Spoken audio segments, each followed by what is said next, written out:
ஆனை கட்டி போரடித்த அப்பன் சுப்பன் காணவில்லை. அன்று முதல் இன்று வரை அக்கரமும் வாழவில்லை. வெட்ட வெட்ட வாழைதான் அது அள்ளி தரும் வாழ்வைத்தான். வெட்டி போட்ட மண்ணுதான் அதை கட்டி காத்தா பொண்ணுதான். நாம் வாழும் வாழ்வே அது சில காலம்தான். உறவோடு வாழ்ந்தால் அது பூக்கோலம்தான்.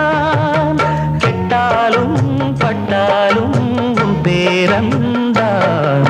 என்னடி ஞான பெண்ணே, உண்மை சொல்லடி ஞான பெண்ணே. நடந்தால் இரண்டு